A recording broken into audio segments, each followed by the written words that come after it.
Before we get started here, I wanted to clear up a couple things. We recorded this episode about a week ago, and a lot has changed in the last week. Jacob and I talked to Harrison about this new business that we are working on starting up, and at the time, we were still basically just assembling processes, and we didn't have much of the infrastructure in place. Well, over the last week, Jacob and Scott have put in a ton of work to get the business to the point where we can start taking parts, and at this point, we are in a beta test phase. We are not doing a hard launch to the public yet, but we have begun taking some test parts from a couple customers. So we're actually doing the work now. If you want to be notified when we do launch to the public, we have two links down below in the description, subtractmanufacturing.com and subtractmanufacturing.com/vendors. If you are interested in either joining the network or submitting parts to the network for manufacturing, you can click on the appropriate link down below, sign up for an email list, and then you'll get an email when we do our official launch. And if it wasn't clear by those domains, we chose a name. It's Subtract Manufacturing, or just Subtract. Thanks, everybody. Enjoy the episode. Hey everybody, welcome back to the 115th episode of Taps and Patience. I am AJ with Audacity Micro, here with Harrison of Precision Ingenuity, and we have Jacob of Zonum Precision. Hi Jacob and Harrison. Hello. What's going on? So for those of you that have been listening to the podcast lately, Jacob is the ever-mentioned producer Jacob. So we have producer Jacob here who's been, actually making sure the podcast goes out. And then also we have been working on a secret project together, which we hinted at yesterday, or last podcast yesterday, and then never discussed. So that is something we will talk about later in the episode. For realsies this time. Sounds like a plan. Well, do we want to start off by having Jacob tell us a little bit about himself?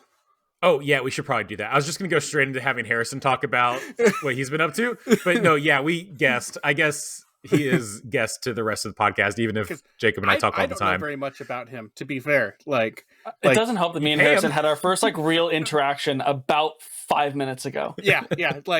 I think I've messaged you twice on the Discord where it was just kind of like, hey, thanks for putting all the notes together, By the way, hi. So that's kind of what I'm here for, right? So I would like to know more about you, and we can share it to everyone else at the same time.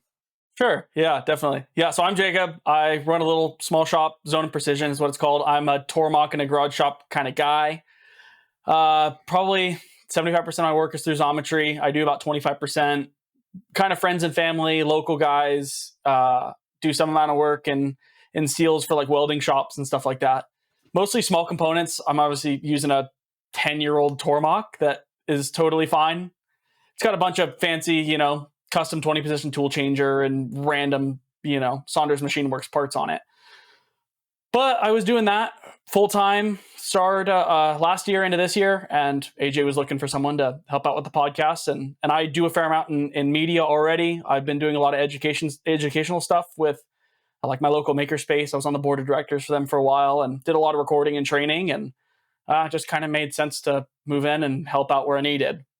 Okay. So, and I have to say, right now, with the amount that I'm traveling around, the podcast 100% would not have had episodes last week, and it probably wouldn't have new episodes for the next 4 weeks, if not for Jacob. So you guys can thank Jacob for, the podcast continuing at its regular pace.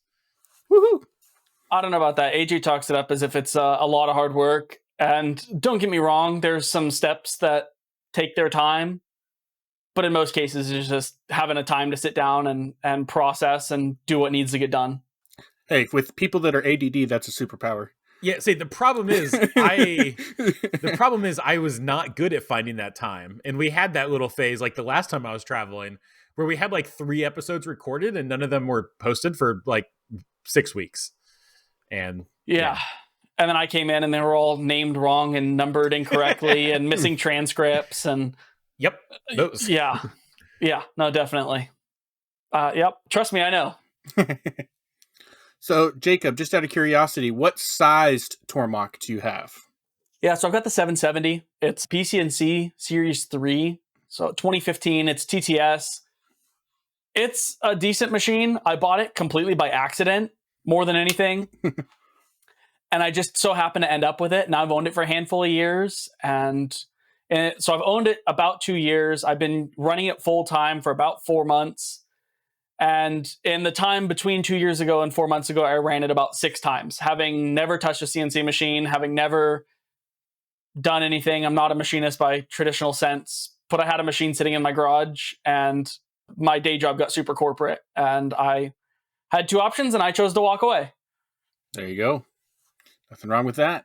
No, definitely not. What RPM are those older machines? Is that a 7500? No, so it's a 10K. They were doing 10K in the 770s at the time. The 1100s of the era, I think only did like 5600 RPM or 6000 RPM, something like that. Yep. I think something AJ like had one. I did. Oh, okay. So it's a fine machine. It does most of the modern things, and the fact that it's got Path Pilot, and my controller is basically the same as AJ's controller, and we can do 95% of the same things.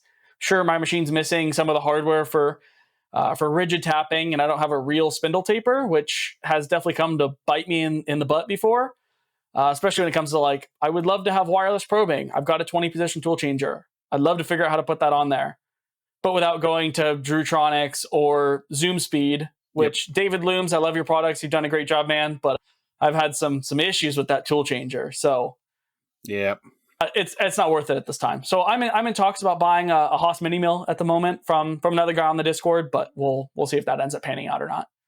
Yeah, that'd be nice. Be a big upgrade. Definitely. So, well, cool. What were you doing before this?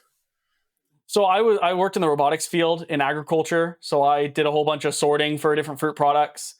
We have a big market share here in the US for blueberries. I did a good amount of service in South America for coffee, kind of running around sorting different products with robots and doing food handling and that kind of stuff. So you were in the industrial automation kind of realm.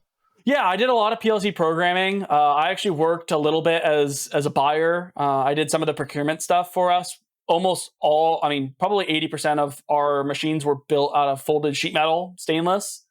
And so I got pretty in tune with Fusion and the sheet metal workspace. Probably 15 to 20% were lathe parts and a few mill parts for some of the manifolds and some of the electronics parts. But almost everything was sheet metal weldments. So I worked in that and worked between the engineers. Mostly was in the field though, but yeah, I definitely spent some time there. So you weren't completely coming out of left field. You had some kind of industry experience, even if it wasn't traditional machining experience. Yeah, a little bit. And I've been interested in CNC for a really long time, from building 4-axis little arm robots out of Arduino stuff to I converted a benchtop Grizzly machine forever ago. Mm-hmm. And actually the guy who I sold the Grizzly machine used to be the owner of my very Tormach, and he's who got me connected with the guy that I ended up buying it from. And I was in no position selling my, $4,000 Grizzly and buying a $15,000 Tormach, but I saw the machine and just kind of drooled until I couldn't stop myself from buying it. And the guy who sold me the Tormach was replacing it with a Speedio S700. And I sat there watching that thing tool change and rip around for a little while. And it was like, well, I think I need to buy one of these. Someday. That's how it goes. That's how it starts. You get the Tormach, you get the bug, and then there's always another ladder rung that you can climb. Definitely. I mean, I was literally just hanging out with Ethan Patain and Silas from Relentless Manufacturing down in Corvallis the other day, and Ethan was already trying to convince me that I should just skip the Haas and just go straight all the way up to the brother. Yeah, if you can make that jump, if you can pencil it out and get the cash flow and everything to do it, we've always made the biggest jumps that we can afford, and I've never looked back. Whenever I've always been just grabbing at the very top of what I can reach, and then by the time I've had it for 6 months or so, I think back and I go, there's no way I could have, a smaller jump would have put me in a far worse position than this did, even though it was a bigger risk. But I'm also the guy who does stuff without thinking in a lot of ways and tries to build his parachute on the way down. So I'm not necessarily the best example, but it's worked out very well for me so far. Yeah, you're always going to have an opportunity for higher reward when you have an opportunity for risk. And that's phenomenal. Maybe when AJ starts paying me more to do the podcast stuff, I'll buy one. I was looking for it on Facebook here. I saw a Speedio S1000, if I have that name right, for like $50K used. It's like that. Yeah, you can get like an S500 in the 60s very regularly. I keep my eye out on the used ones. The guy, obviously, the guy who I'm possibly buying the mini mill from, he also has a Speedio, but he's got the new one with the touchscreen on it and everything, and wireless probing. And I don't know. I'm looking at that, and coming from a Tormach, do I really want to go to a 10-year-old brother controller? We'll see. Yep.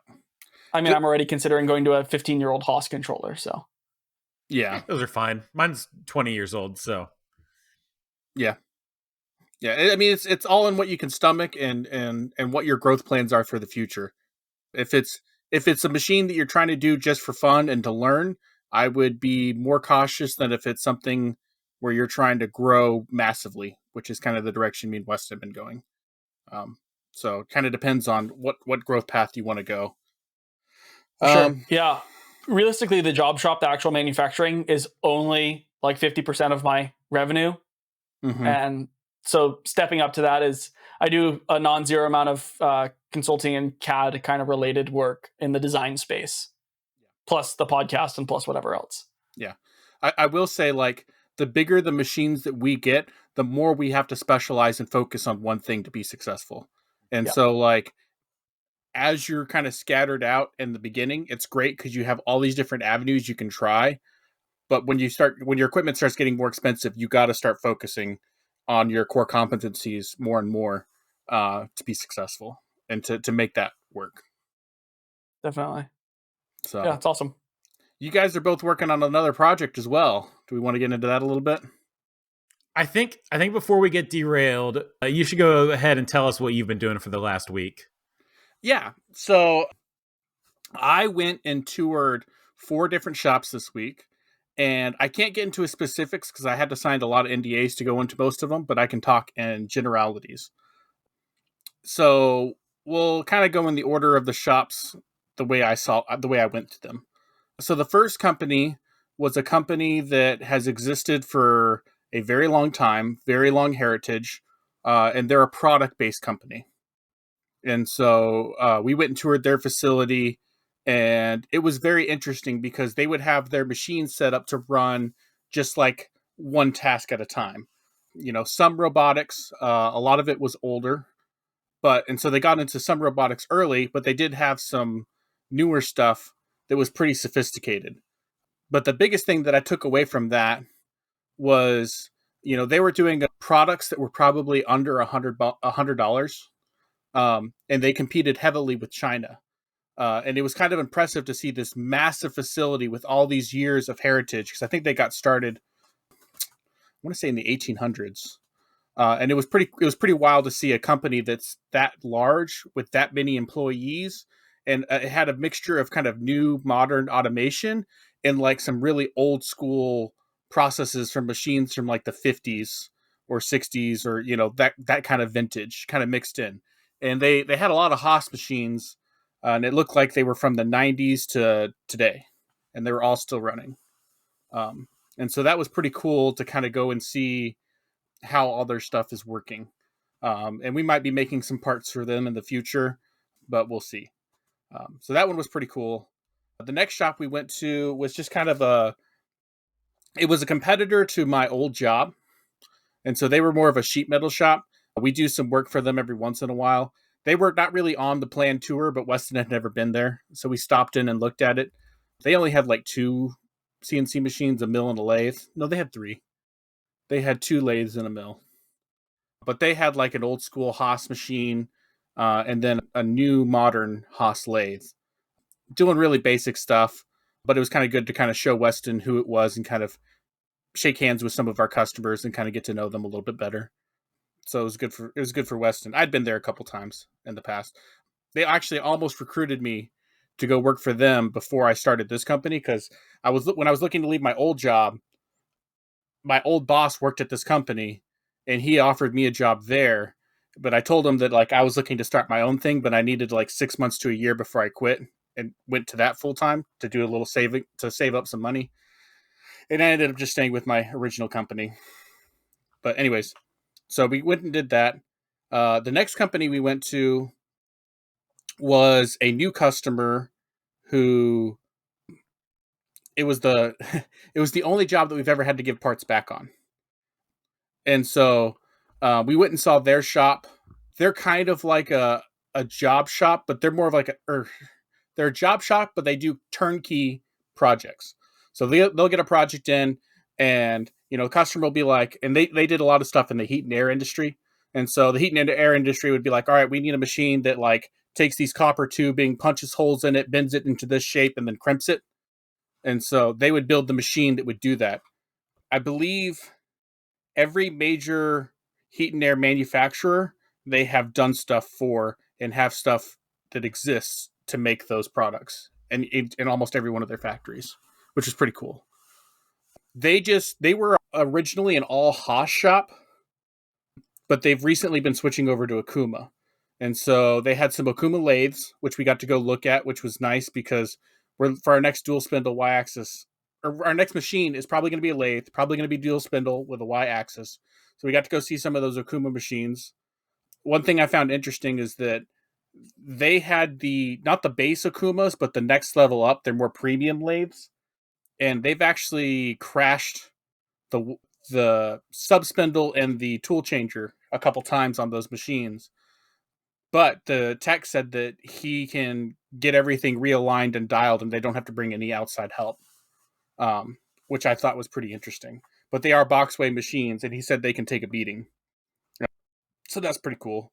And I got to see they had two Akuma horizontals with a 6 pallet pull, and I think one of the machines they had is the same one that Saunders has at his shop.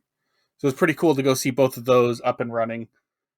They had actually a very interesting story where they were needing to buy some more vertical machines, and they were planning on building a building, but then COVID happened and it kind of messed all their plans up. And so they had a very limited space. And so they actually pivoted and bought their first horizontal because they're like, we need to either buy 5 vertical machines or we can buy a horizontal. And so they're doing high mix, low volume on a horizontal machine. And then it was so successful that they bought the second one this year. So that was pretty cool. And then the last shop we went to, another product shop, and they just had, they started their shop about 5 years ago, but it's just grown and it's just a spaghetti mess. No organization. I mean, you're walking around, your feet are sticking to the floor, kind of the dark lightings, kind of a dungeon environment, and they make a very premium product. And so that, like, my expectations on the front end did not meet what I saw on the back end. And so that was just like a whoa. And so through all of those experiences and going to all these different shops over the last week, the big takeaways that I've learned from that is, one, I'm really happy with how our shop looks and the environment that we're working in. Every single one of these shops that we went to were not very well kept. Even the product shops were not very, like, the product shops, like the first one that had existed for like a long time, it was organized, but it wasn't well kept. But you kind of expect that with that long of a history, versus the new shop that it only existed for 5 years actually looked worse than the shop that's existed for a lot longer, even though all the equipment that they had in there was less than 5 years old. And so it was pretty wild kind of looking through the skew of things, and that larger shop that they've kind of grown out of that small shop mentality, and they've just blown up, and they don't have any ERP system or any type of management. And it's crazy to see that they're still operating like they're a 1 to 2 man shop, and they've never brought any systems or anything in place to kind of help them manage it all. And they really need to at this level. But I wish I could go into more detail on specifics, but there's all the NDAs. So I'm just trying to talk in generalities and kind of what I've learned from it as much as I can. But we've got one more shop tour we were supposed to go to. but it got canceled because they had a problem with their machine. But yeah, no, it was super cool, and it was great to meet some of these people and kind of see their shops, and it helped to strengthen relationships, which is what this business is all about. Any questions in particular about anything that I might have seen or anything? I don't think I think you so. explained it really well. Yeah. Yeah, I tried to hit I all my wish you could bases. have brought a camera with you. Yeah, I probably would have got shot at some of these places if I pulled out a camera. I will say, like, I do appreciate going through places like that and finding like the one or two little nuggets of gold of like how they're doing something that you can apply then to your shop. And there was a couple minor things here and there that I really liked about a couple of their shops. Some of them, they had their machines packed in there really tight and a lot of machines in a small space. So it makes me feel like I can get a lot more machines in our area in my shop. But at the same time, the thing that I struggle with is we've got really good cells and really good management and flow through the shop. And a lot of those guys, their machines are close to each other. They're back to back, and then they're in rows, and they've got tables pushed up. And you only have a walkway, so only one. If two people are walking from the machines, you almost got to like bend out of the way to kind of pass each other, or you both have to go down, or one has to go backwards out. And so it's like, at some point, even though you got more machines in there, is your efficiency going down because everything's so cramped? And then, there's a two more points I forgot. Almost every single shop that I went to, it was one man to one machine. I did not see any shop that had one person running more than one machine, even in the production space. So that was interesting. And the other thing was, the bulk of the shops did not use any CAD CAM. And the one shop that did use CAD CAM, I was not expecting to. And they've actually been using Mastercam since like the 80s, which was really impressive. But they only had like vertical machines, and like they weren't really super sophisticated. But they did just bring in a new programmer who I might be shaking things up in there. But no 5-axes. I didn't see any 5-axes at any shops. The most sophisticated was either a horizontal or a vertical with a 4th axis. And then the lathe side, there were some dual spindle Y-axis machines, and that was the most sophisticated lathe I saw. But from a technological standpoint, and on the inspection side, no one had CMMs. There wasn't really any inspection areas in any of these shops. No clean rooms. The closest one I found was they had a clean room in the middle of the shop, which was just it was like a building within a building, but with no walls, like with like two opened ends, like a shed with both ends opened. And all their inspection equipment was in the middle of the shop. And they had some, I don't even know if they had I don't think they had curtains. They just had it all open. But they had like a granite table and some height gauges was about the most sophisticated thing I saw. And one of them had a comparator. But like inspection lacking, a lot of systems lacking, one person to a machine. Most of them were kind of dark dungeony type places. Not really good lighting. Some of them were heated and cooled, but not very well or not enough.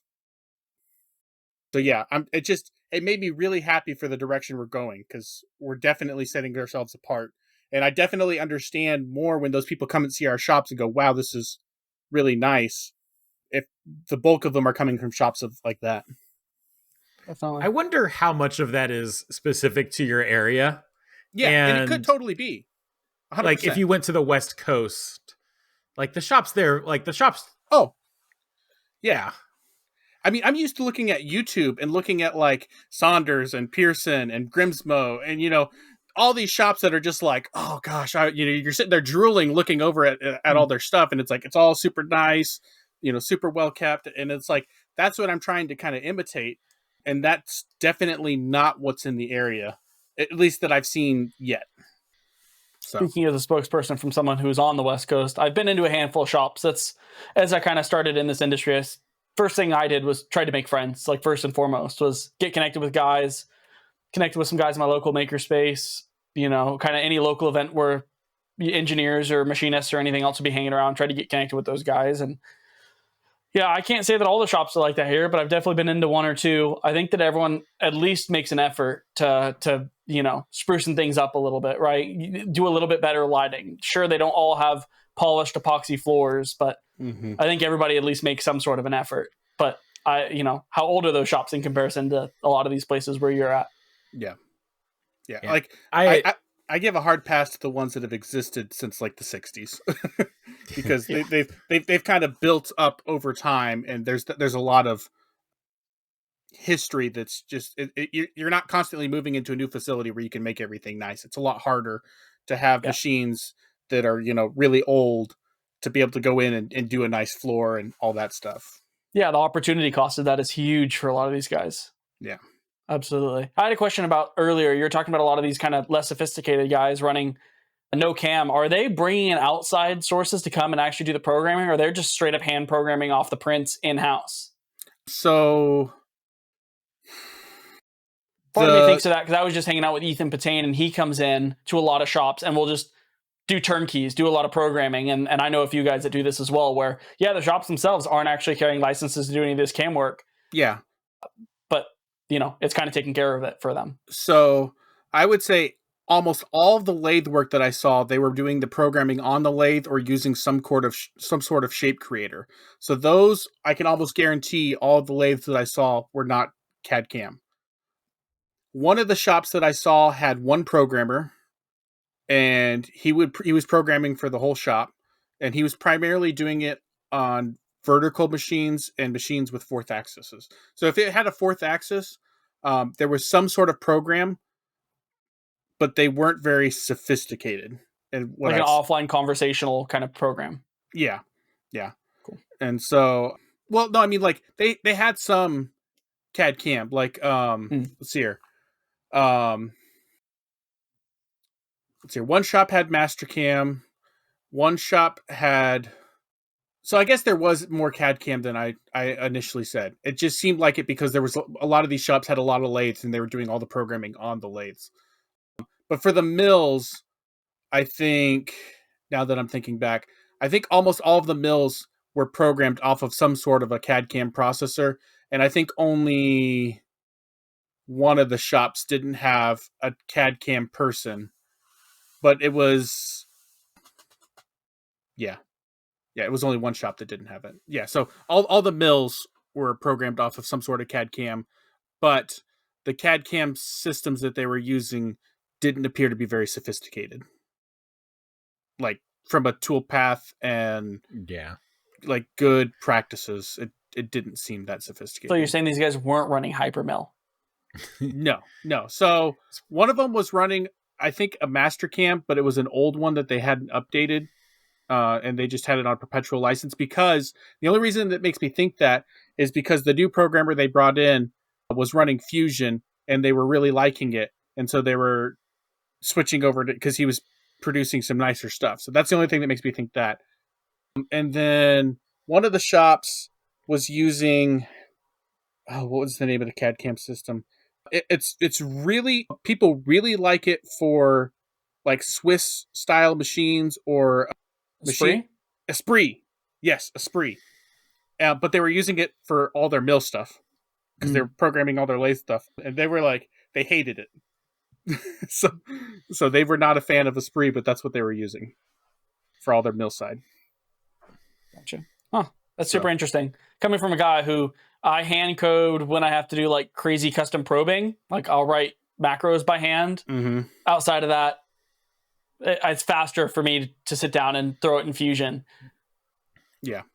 And then the shop of 5 years that was kind of like fresh, they had one guy that was kind of an engineer, part-time programmer, and then they had a shop manager that was a part-time programmer and setup guy. And then everyone else in the shop was basically button pushers. But the shop manager, he was wearing way too many hats. He was trying to manage production. He was trying to do the setup on these machines, and he's the head programmer, the main programmer. And, and they had like 20 machines. And now, granted, when you're making a product, once you get something defined, you really don't have to mess with it much. But it still didn't seem like it was a good division of labor. It was still that small shop mentality, if that makes sense. Definitely. So, well, speaking of the small shop mentality, we have Patreons. Those Patreons include James. Oh, new Patrons. New Patreons include James N, Nick at Nixco Inc., David at Machine 283. And then we have our Patreon members that pay $10 or more per month. And those are Bennett Prickly Pear Prototypes, Cam S. Shep at Alderson Prototyping. That name just changed on me. That threw me off. He was normally just Shep. Sorry. He is. Jacob at Zon and Precision. Don't know who that is. Jason S, Joshua H, Christian Z, Dylan at Got Chips, Freaky Climber, Prescott at 1Z2Z Systems, Trey V, Guy L, Alexander B, Scott at Design the Everything, Jamie P, Chris Zyke, EJ at Nocturnal Welding, Chris at Thought Bomb Design, and as ever, Jake Brownson. And that list is getting long, so thank you guys. We really appreciate that. Every member of the Patreon gets access to our Discord and early access to all of our episodes. And even if you join at the free tier, you can participate in our weekly Q&A. So we appreciate all of you guys. It's really made this podcast a lot more possible. It's let us upgrade our equipment. It's let us upgrade our HR program, and it's all just that I meant Jacob. It let us get Jacob, and it's all just gone much more smoothly. So, also we have a website, tapspacious.com, if you want transcripts of all of our episodes that are searchable. Q&A. Adam L says, UMC update, please. Pros and cons, dislikes and likes. 3+2 use or full 5? Question mark. This is obviously for Harrison. I have really liked the machine. It's basically, I think I looked at it the other day. It's been averaging over 40 hours a week of actual cutting. So it's been on a production job though, just as Magwell's basically running every day. And so go ahead. Sorry, I'm interrupting. How many parts total do you think has run through that machine? So it can produce between around 80 parts a day. And so if you want to extrapolate that out, it's been running since the middle of February. So however many months that is, or weeks, you could figure that number out pretty quick. So my very estimated math here says about 7,200 parts. Does that sound right? That didn't take into account weekends. My math, but yeah. What does your math say? My math said like 1,500 parts. Whatever. It's made thousands of parts. How many different types of parts have you run on it? Like how many different programs? Not many. So in that time, more than one. Yeah, in that time, we have had to pull off Magwells a couple of times, and we've run a couple. It's only run aluminum at this point. Aluminum is the only thing it's cut, and we did run for that same company that I went and toured that had the Akumas. They had some aluminum parts, and I ran those aluminum parts in that machine, and those parts came out beautiful. I spent a lot of time dialing in MRZP. Getting my tool heights. And what I did is I probed everything off in the machine, and then I put in a block of aluminum, and I took test cuts and dialed everything in to where it was all even, including getting the probe dialed to match all the tools. And that made a huge difference in how the accuracy came off. Which, fun fact, one thing that I have learned is that whenever you're going to touch off the Haas probe specifically in the machine, how far you have it on from side to side whenever it's probing will drastically change how accurate it is. And so from what I found, it likes to be about one third to the whatever side your probe is on. So if it's on the, if your body's here and your finger's here, it needs to be 1/3 away from this side. So 1/3 over. And if you're further out, that's the tool setter. Yeah, the tool setter. Okay. And Yeah, is that so- because you're getting some like sag in the system when you're at a stream of travel? So whenever you have it further out, and I tried this has been true on the UMC and on the VF. It seems like whenever you like, because I've just moved the probe over and I just touch it off on the tool setter, but depending on where you touch it off, it'll change the measured length of that probe. And so if you have it further to the outside, it's going to overcut your parts. So your parts are going to come out thinner than what they're supposed to be. And if you go too far to the inside, they're going to come out thicker because it's going to because it can vary the length of the probe. I just did a little bit of testing. I think I got 3 to 4 thou of variation in probe length, depending on how far in or out it was on that little disc. Whenever you measured its length. Oh, you're talking about just measuring it on the Yeah, when you're setting, where you're positioning the probe over the tool setter. Yeah. Whenever you're I setting thought it we up, were talking about where the tool setter was in the travels of your machine. no. Like whenever you're defining the length of your probe on the tool setter, where you're Okay. lining it up to do that touch off to determine its length has a major impact on how long the machine thinks that probe is. Okay. And so I think that applies to tools too, because there's like some leverage things going on. there is, because it's like cantilevered. Yeah, but the Haas controller tries to. The thing is the Haas controller is pretty good at trying to line up the tools to hit the center of that, because off of the diameter or off of point. But with the probe, you have to drive it over there. It won't auto touch off the length of the probe. Yeah. You have to manually drive it over there. And so if you're not perfectly on center, or as I found, a little bit closer to the body, at least that's been my experience, it'll measure different lengths of that probe. It makes sense when you think about it, but like, I just didn't pay attention to it. I just would run it over there and touch it off. And I was like, why is my parts coming out too thick or 2,000 too thin? And so I was manually taking cuts and then dialing the probe in off those cuts and like adjusting the length in the macros page and in the tool set page, and not using that body. But in the process of setting up the UMC, that's when I kind of discovered that. And so I pay a little bit more attention to that now than I was. Yeah, that makes sense. So, anyways, all that to be said, the UMC can be a highly accurate machine, but you have to make sure that everything is dialed in on your tooling, on your probing, on your MRZP. And on our machine, one thing that I've also seen is the casting likes to move over time. And so even Haas recommends that whenever you first set the machine in, you need to check MRZP every week for a couple weeks, and then every other week, and then once a month, and then once every 3 months, and then once every 6 months. Like they have like as the machine settles, it'll adjust. And our machine, when it came in, was probably on the worst end, because it took them over a day to get it level because the casting was tweaked in some way. And so as the machine is kind of leveled out, my MRZP has gone out further than it was on day one by a pretty significant margin.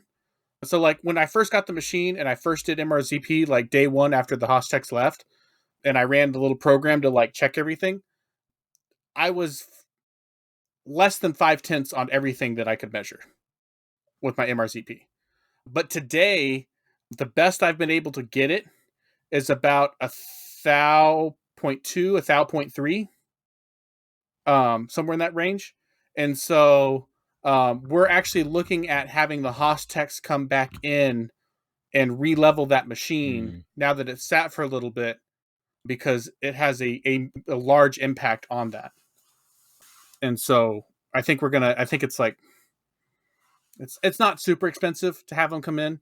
And I think we're going to have them come in. We're going to have them do the UMC, the VF, and the lathe. Because the lathe, I think, is also... The lathe, we never had them re-level it when they brought it in the machine. We just leveled it ourselves. And it hasn't been a problem except for the tailstock. The tailstock is not in line with it. And I think that's a leveling issue. So, anyways, Are there adjustments on the tailstock? I haven't looked, but I don't know. I don't think so, because I'm pretty sure. I think I've glanced down out there, and there wasn't anything immediately obvious. Okay, I'll at least say that. I haven't looked like with any detail, but there wasn't anything that was like turn wrench to adjust or anything like that. So, All right. but the machine's been great. The two problems that I've had with it, coolant. Whenever, sorry, AJ, the coolant whenever it's draining is leaking all over the place, and so that's been a pain. But that's been a known problem that everyone's had with it. And the second thing is they changed the oil that goes through the lubes between my VF and my UMC. And so this might be a problem specific to me, but the grease that was used on my VF is a thinner viscosity than the new one that they moved over on the UMC. And so the first time it ran out of oil to oil the ways, we filled it up with it is the same part number, same bottle, same really? part number. There is nothing on there that tells you it's any different. But I kept getting a low weight oil warning on the machine, and I couldn't get it to go away, even though we refilled it. And when I called Haas and asked them about it, they just said, "Oh, we'll send out a tech. It's kind of a known issue." And I was like, "Okay." And when the tech came out, he's like, "Yeah, they changed the weight of the oil, same part number, same container. Like, there's nothing on the user end to know." But he ordered me a new tub, and he said that going forward, the thicker oil, it can work on all the older machines, but he said just use the old oil that we've already got, use it on the VF until it's used up, and only use the thicker stuff on the UMC. And then once the old stuff is used up, then they can both be the same from that point going forward. And you don't need to change like the little regulating orifice or whatever it is on your older machine. Well, that's good. Yeah, he said that it doesn't. He said the UMC is particularly picky because the oil is going to all 5 axes, and so because it's thinner and it's going to 5 axes, it has more areas to escape, and so it shows low oil because of the thinner viscosity. So interesting. Very interesting. I have a feeling this question is also going to be mostly for Harrison, but Shep at Alderson Prototyping asks, what company do y'all recommend for insurance, machine, general liability, etc.? And what should you look for, if you are just starting out? I don't really have anything to add here. I don't have a good suggestion. So we started with Next Insurance until we got big enough that it didn't really make sense to use that. And then we switched over to a local insurer, and they actually found us. They were going around, and they insure one of my family members' business and my grandpa's old business. And so they heard about us when we moved locations, and they came out around the same time we were looking for insurers, ironically. And they kind of are local guys that specialize in machine shops or manufacturing industries. And so like all of the major manufacturers or all the major insurers that we talked to, whenever we mentioned anything dealing with the gun industry, they either wouldn't want to deal with us or their prices went through the roof. Even though we're not manufacturing firearms, we're just making firearm components. But when the question came up, on the the fill out the forms, like, do you deal anything with firearms? It's one of those areas where it's like, I mean, I'm not selling firearms, but I'm making parts that do go on firearms. And so anyways, this local company, they're like, oh yeah, that's not a big deal. We don't care. It doesn't change your rates or anything. And so it was super easy. But I can't recommend them for everyone because they're specific to our area. Yeah. So yeah, I just found a great commercial insurance broker local to me and told him what I needed, and I was able to get something super affordable. I was insured within like 48 hours of starting the conversations. Yep. I can definitely recommend a broker. I do it for all my personal stuff as well, and it's great just having a guy that's like, hey, I can shoot him a text. Yeah. And hey, what if I add this? Hey, if I add an FFL to my business, like, is that really going to change things? And he'll, respond within the day. Oh yeah, that shouldn't be a problem at all. Yeah. And It's great.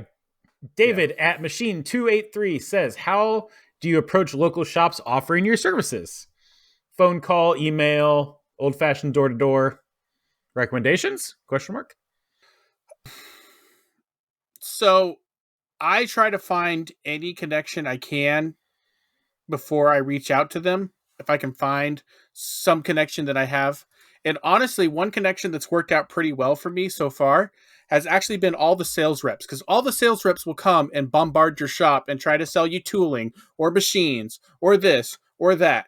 And so if you can get on good terms with some of those guys and you can be like, hey, do you know of any shops in the area that might want to outsource some work? Oh, I've heard that this shop. Do you know anyone there that you could introduce me to, or, do this or do that? I've had the most luck with that, and actually having those annoying salespeople that are always barging in your door to actually help you get some more work. And so a couple of new places I've gotten that way. And then the other place I've gotten work from locally, kind of like that, has been other machine shops trying to get their overflow work. And so I have one local machine shop in the same town as me, and I've gotten 3 new customers from them because they would send us the prints, and we would see the company and we would have questions. They would give us contact information for that company. We would ask those questions to that customer, and then kind of that would start that relationship. And then, hey, if you have any other future work, we're more than willing to help you out with. That's how that relationship's gotten started. General word of mouth and networking is really the way to do it if you can, because that stuff doesn't cost money. Like, if you make it a two-way street and you help other people and they help you, like, everybody wins, and it's hard to beat that. Percent. One thing I would say, just making connections and relationships and getting connected with people, for sure. Yep. Be the guy that shows up to, your buddy's machine shop on Fridays with donuts. Like, they'll love you. Yeah.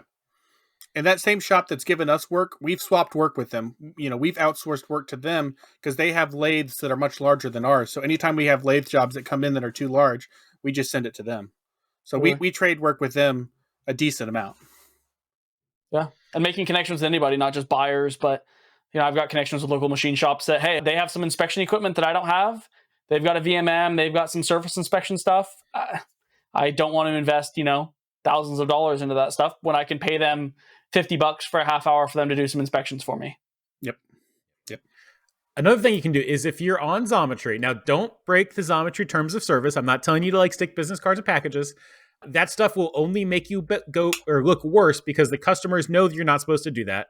And trying to get customers by doing something that's scummy is never a good thing. But if you are doing Xometry, what you can do is look at the type of customers you're getting jobs from. And there's a pretty good chance there will be kind of a stereotype, a class. So for example, me, a vast, overwhelming percentage of my parts goes to research universities. Will go to their research departments. It goes to plastics companies, and it goes to optics companies. And so when you're, trying to figure out who to try to get in touch with and who to cold call, knowing the kind of companies that actually need your parts is a really, really big benefit. Yeah. But definitely do not call those companies that you've done work through for Xometry. They will get very mad at you for that. But don't do it directly. Yeah. Again, I would never, whether it's fair or not doesn't matter. By taking Xometry work, you've agreed to their terms of conditions, and breaking those is it reflects on you. Yeah. So whether it's fair or not, don't be that guy. So I'm going to be the devil's advocate. What happens if there's a company that you've done work for through Xometry that then finds you and reaches out to you to do work? If they find you, that's not your problem. That's fine. Yeah, it's kosher. Yeah. It's kind of what I was thinking. But out of personal ethics, I'd probably try to funnel them and say, if this work's been done through Xometry before, that's probably what my recommendation would be. If you don't want to do that, then we can have the conversation. I want to make sure that is an open route. Mm-hmm. Mostly because, I don't want to burn that bridge with anybody, period. Yeah. Yep. Yeah, and then you can have the one random thing.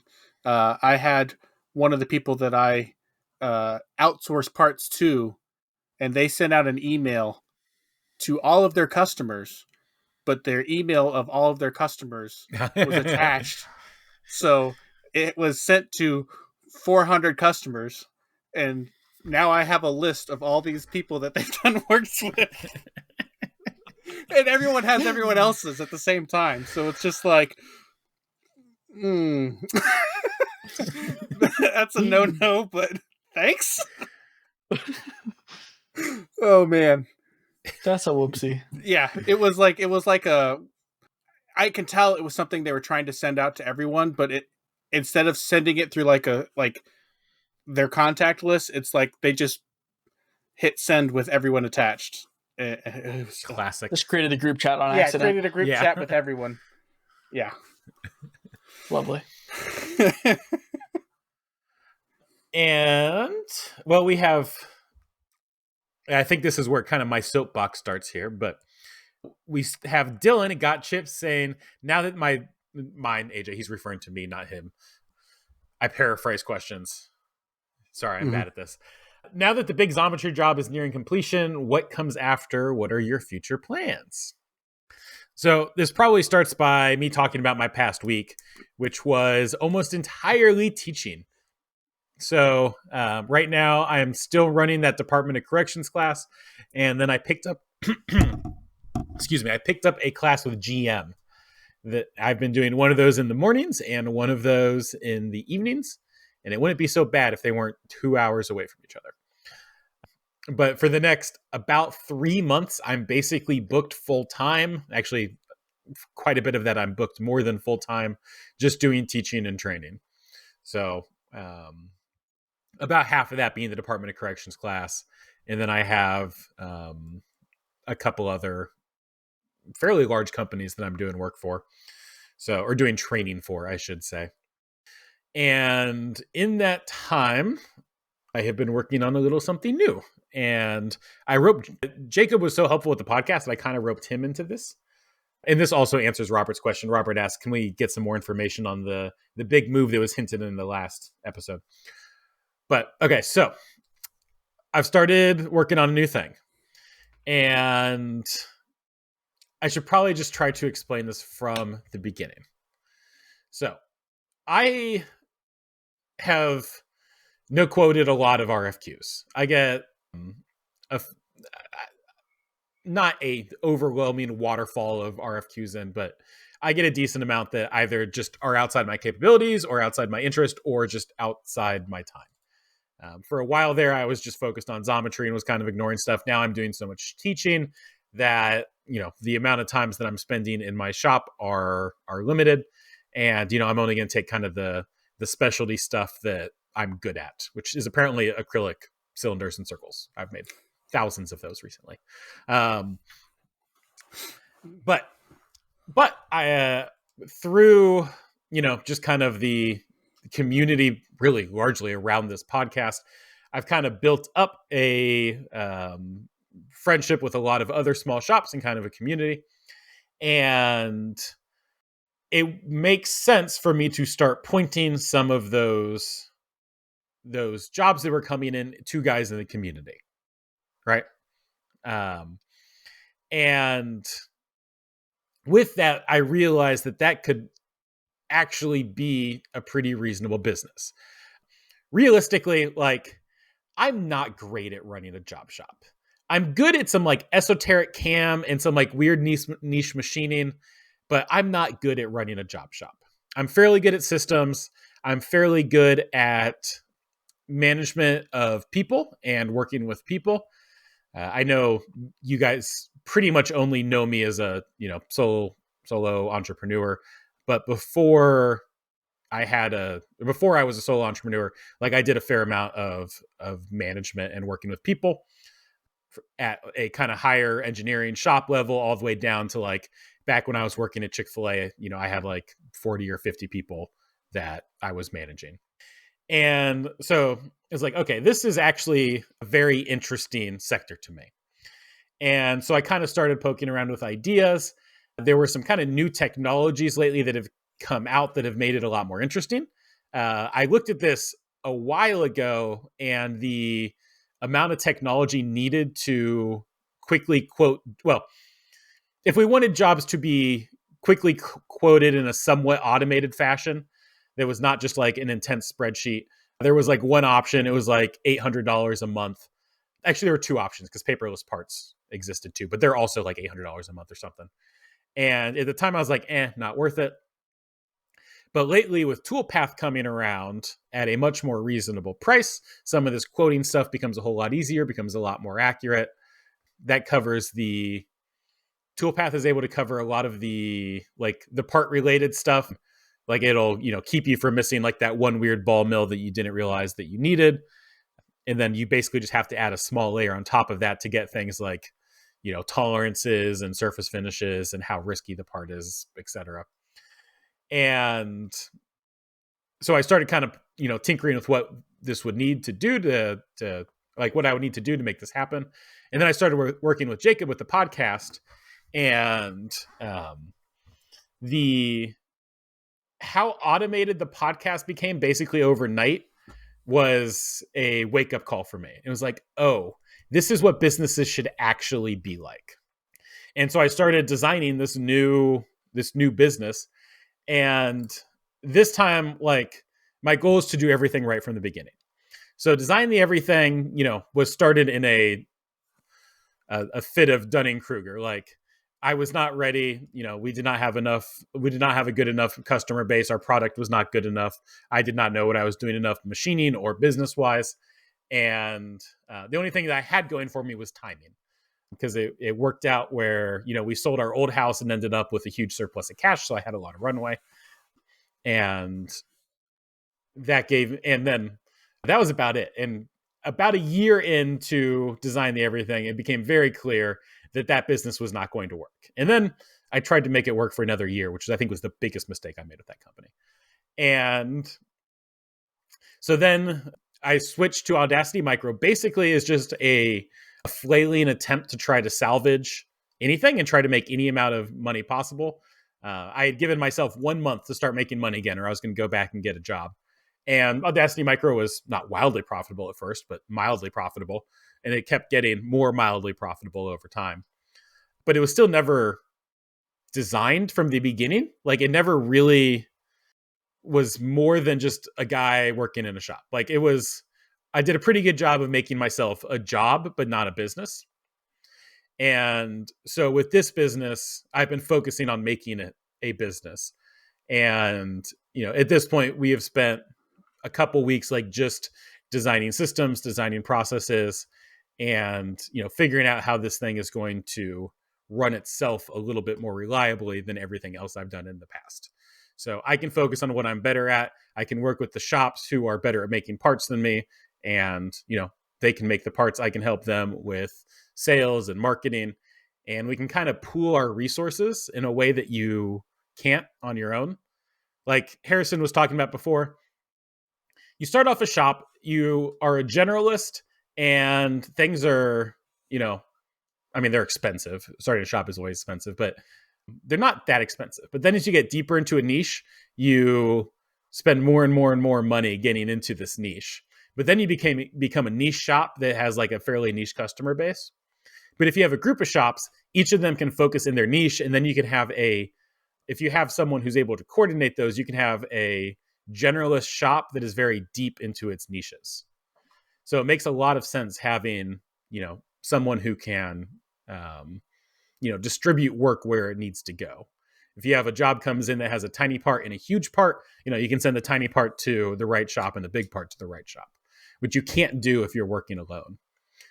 Plus there's some like economies of scale and etc. So we're working on building this where we'll get to focus on sales and marketing. And then also our goal is to help build processes and resources for the shops that we're working with. And then the shops can focus on what they need to do, which is make parts. So the next obvious question is, isn't that Xometry? And it's like, kind of, sort of. It's the same business model as a whole, but the execution will be very different.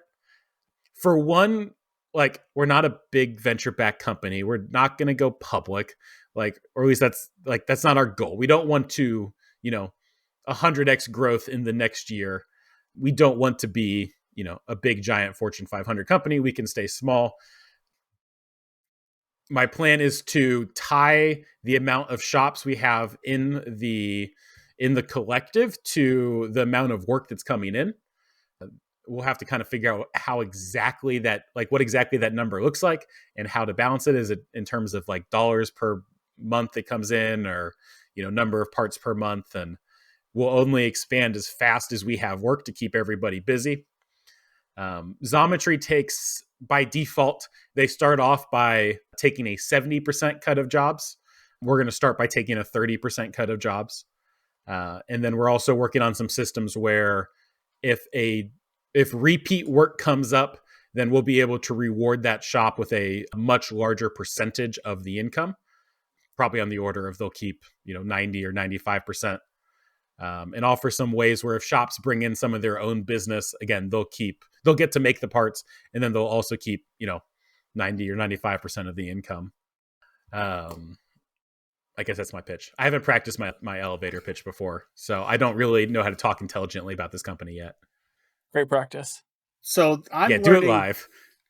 I'm learning about this as much as everyone else is. So I'm gonna try to be the stand-in for the people, for the listeners, and ask the questions that first come to mind. So first question: do you have a name? Is this a new company? No, that's something we've been working on. For most of our stuff, it's like we're referring to it as TBD company or like the company. I think in a couple places we use the term Audacity Manufacturing as a stand-in name, but we have not decided on that. That's just, something that's easy. And we will take name suggestions in the comments. Yes. Okay. I will turn on comments on Spotify just for it.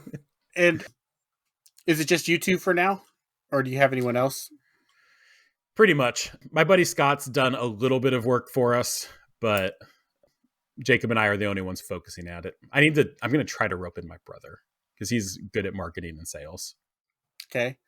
What kind of timeline do you think is a reasonable for it to launch? Or is that something that you want to not say until you have a better idea?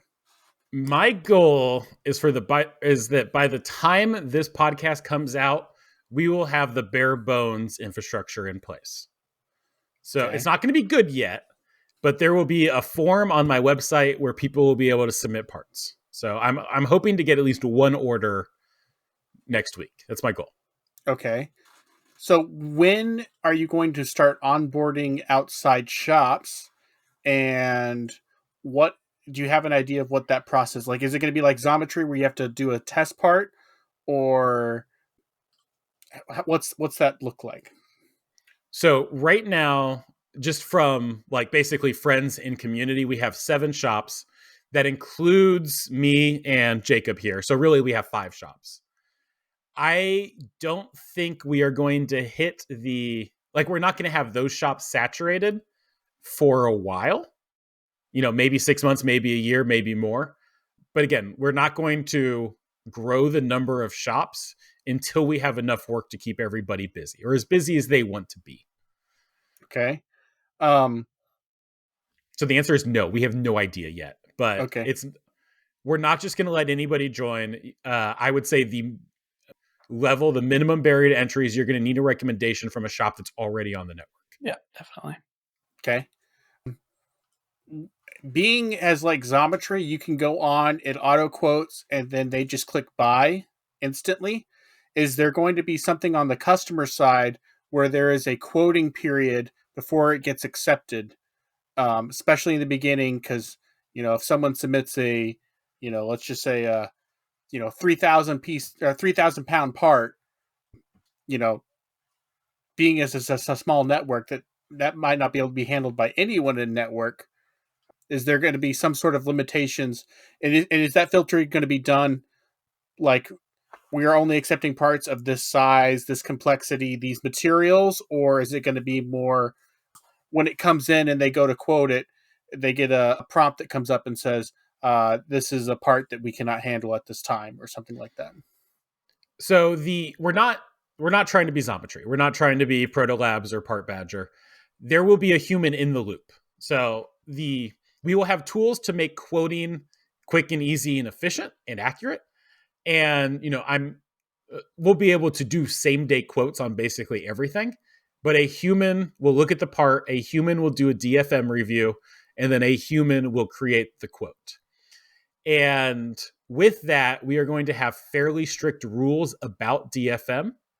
And we'll coordinate, we'll talk with the customer on this.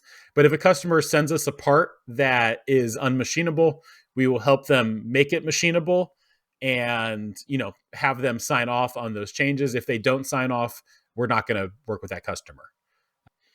I don't want to be the, like Xometry kind of collects all of the garbage parts that nobody else wants to do. And that gets a more quantity of parts and more revenue flowing through the doors, but it sucks for the shops. And, I don't have to try to please all the shareholders that are suing me because they're unhappy about my stock price. My goal is to, if this only works if the shops are happy, like we're going to let the shops talk to the customers. And we're going to let, like I said, we're trying to encourage like repeat work and stuff. But if the shops are able to work with the customers and they don't see the benefit in working through us, then they're going to go around us. And, I'm not going to put a fine or a contract that tells them they're not allowed to. This will only work if we provide more value to the shops than not working with us. So that'll be, that's either what's going to make us work or it'll cause us to fail, but it's the right way to do it. Fair enough. I'm trying to grill you guys as much as I can. So don't take offense. Let's see here. Okay. Say a part gets accepted, but you can't find a shop to do it. How's that process? Or are you only going to accept a job once a shop has accepted it on the network? No, they would accept it after the quote has been accepted, basically. So the job, we would quote the job, the customer would agree, customer would pay us. That's the other thing is we're not going to do net 30. Either give us a credit card or send us a check before we start. Shop will accept the job. Yeah, shop will accept the job, and then we will pay the shop before it's done. I think ideally they would start work before they actually got the payment, but we'll pay the shops up front. I lost my train of thought. Oh, if nobody wants the job, then I would do it. Like basically I'm going to act as overflow capacity, or we send it off to some other shop. We send it to Harrison. Fair enough. Any other questions? Not that I can think of really at this time, because like I'm comparing you guys to Xometry because that's the closest analog I can think of to it, and it's what everyone else is going to be comparing you guys to, more or less, especially in our group. Differentiating ourselves is like something we've talked about and will be a whole thing. Right now, our biggest point of differentiation is how we're going to treat the shops, but the customer doesn't. Sure, customers care, but like, if we're $25 more expensive, are they going to care $25? Probably not. That we take care of our shops. So we'll see. Figuring out our niche is going to be a thing that we'll have to work on. We have some ideas in that realm, but sometimes you just got to start trying to sell parts and see who buys. Yep. Yeah, we spent a lot of time talking about these things kind of in advance and going through looking at parts that we received RFQs for even before this was announced, and what's available there. And this is, I can speak from a guy who, like, I'm fairly new to Xometry, like roughly in the 200 or 20 jobs, 100 parts total kind of realm with them. And, there's something to be said about like struggling at the bottom of Xometry where, when you first get dumped onto the board, most of the jobs that are popping up, you might be able to make 3 to 5% if you're lucky off of material costs, for most jobs. And only after you've kind of given your blood, sweat, and tears into this do they allow you a little further. And I've struggled through it. I'm to the point where I get profitable jobs on my board, and I do fairly profitable jobs. But having an opportunity where, you know, it's not the customer against the shop, it's not the shop against the customer with a middleman, having a position where basically what we're doing, 90% of it is connecting a job with a buyer, right? Where maybe that buyer doesn't know to call XYZ local machine shop next door. Mm-hmm. But instead, they can have a network where they have they as a customer have access to resources, learning about DFM, learning about how to get parts done, learning where their parts fit into a niche, and getting them connected with the shops that like that kind of work.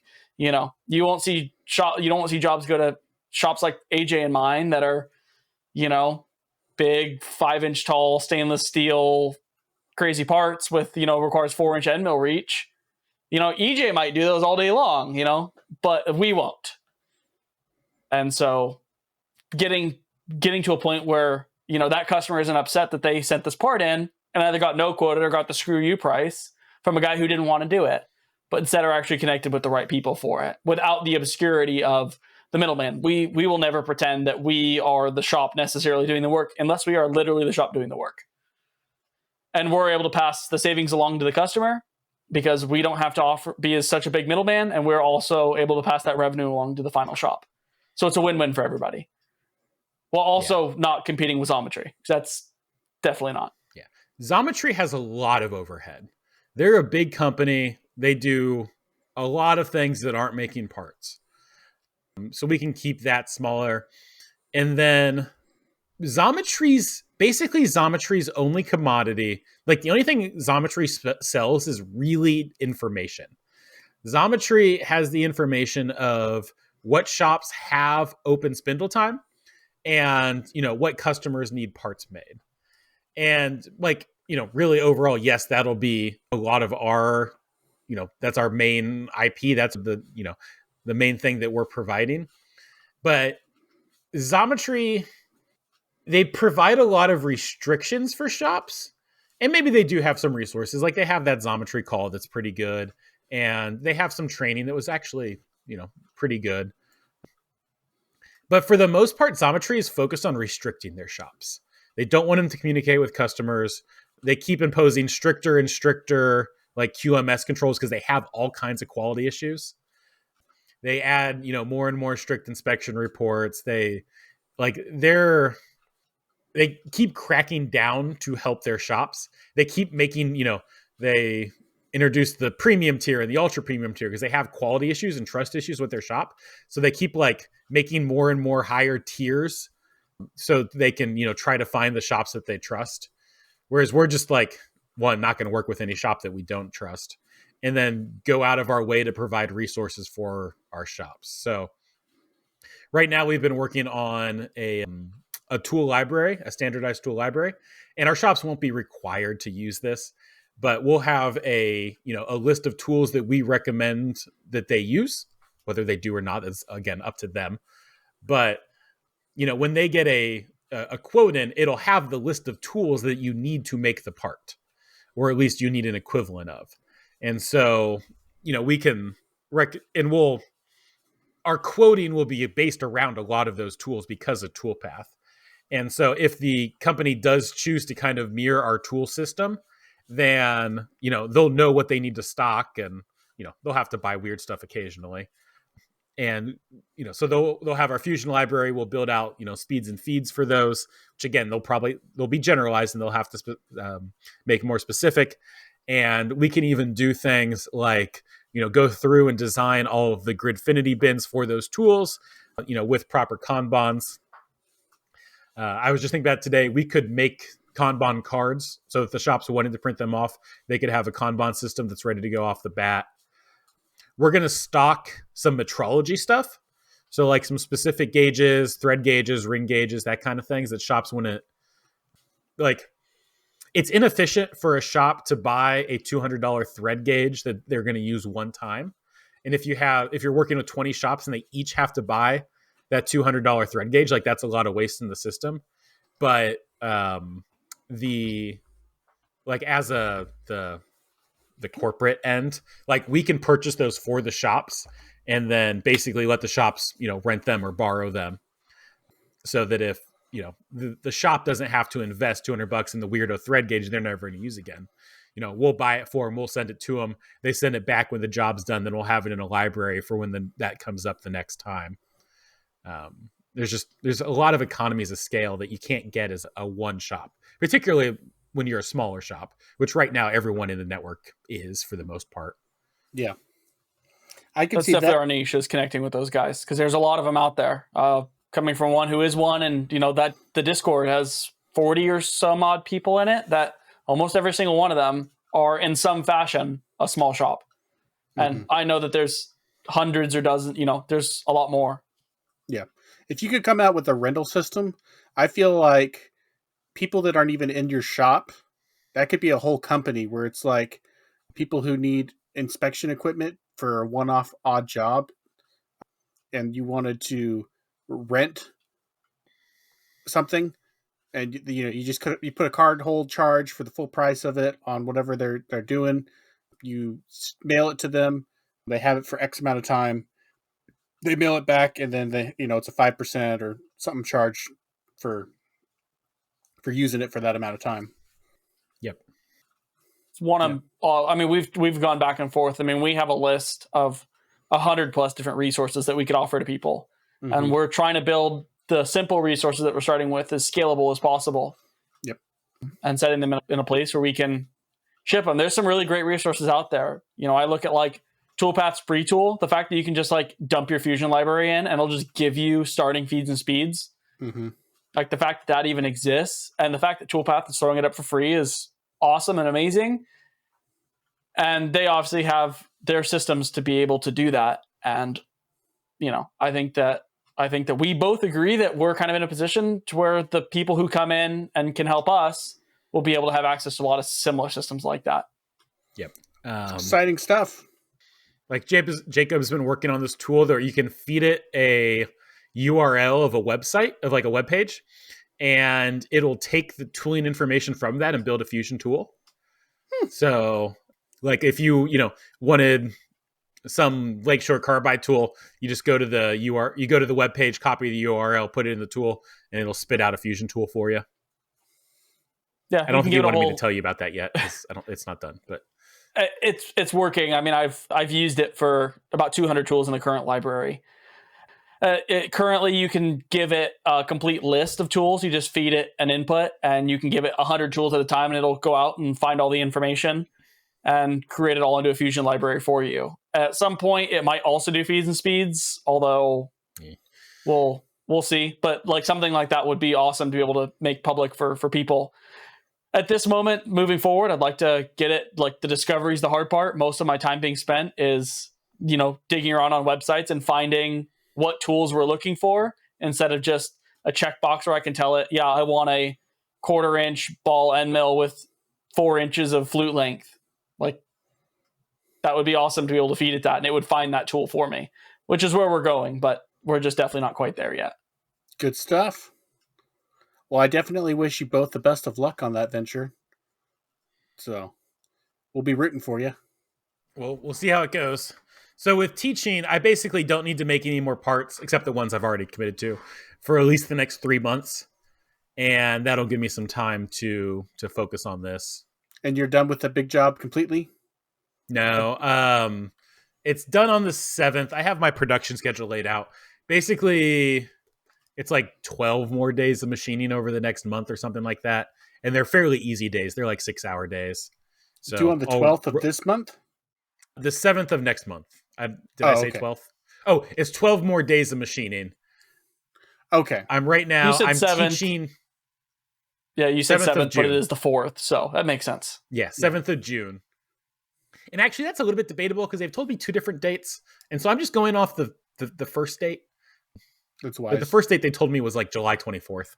But this date actually makes more sense based on context. But anyway, yeah, it's like 12 more days that are just 6 hours of machining that I have done. I have over 20%, I think, already machined. So it's a fairly leisurely finish on that. That'll be as long as your Tormach doesn't drop any more tools. Yeah, we did have a little bit of a problem with that today. Wait, what? So What's going on? there's only I think 2 ever maintenance issues I've had with my machine. Or one, the automatic oiler flipped out on me, and I still need to get a new one. It works, but apparently the interval that it's supposed to oil on is based on or is built into the firmware. And I had a power blip and it nuked the firmware and it got reset to default. And now it oils about half as often as it should. And so I have like a timer and I walk back there and give it a burst of oil. And I just need to ask Tormach for a new one. I was supposed to make a ticket and I didn't. And then the other thing is I have a couple screws that keep coming loose on my ATC. And the first time I like noticed that the ATC was acting funny and it got like worse and worse over time and eventually dug into it and fixed it. This time, either I wasn't paying attention, which is probably what happened, or it happened more suddenly, but those screws loosened up again. And when I ran a program earlier today, it dropped first the probe and then a tool. So I think the probe finished probing and then it did a tool change to the next tool, which fortunately was just a finishing tool. It just finishes one wall and it dropped that one too. And then it got back on track and it did like 3 other tools. But so wait, I had to did it drop both tools and then keep going and then it dropped the probe and then it dropped another tool and then it kept going. And then you didn't catch it until it was done. And then there's like a probe and another tool in your chip tray. Yeah. Well, so the tool was just sitting there on the table and I went, uh-oh, that's not good. And I, went and played around and I figured out what happened and got it all fixed. It took, it's a 3-minute fix. And I really should just put Loctite on it and it's probably never going to be an issue again. And so I put that tool back in and I started the program again and went, wait, why isn't it probing? And that's when I looked down in the chip tray and found the probe sitting in the chip tray with its little tip broken. The probe is fine. Oh my. But it's that first tool is a 1/2-inch end mill that is removing it's a radius, it's a bull mill, bull nose end mill. And it removes like 5 thou on a wall and then turns like kind of a stepped from an adaptive into a radius. So that tool has made every single one of my parts so far on this job. And so it does not have tool breakage detection on it. And then the next tools just ran. Wow. So one more question about your Tormach while we're on the subject of that. How many videos have you made for it and how many more do you have left? I don't know. I've done my one a month. So I don't remember when I got it. But I do need one for... What month is it? Is it May? It's May. May. I don't have one for May yet, but... So you're still making videos for it? 6 or something? Yeah. Yeah. Well, making, editing, some amount of it. Yeah. Oh, yeah. Jacob's been editing the videos for me. I did record a project video on the last batch of parts that I made. They were some relatively... It's one of those parts you look at and you're like, oh, that's simple. And then you try to make it and you're like, oh, there's some weird work holding on here.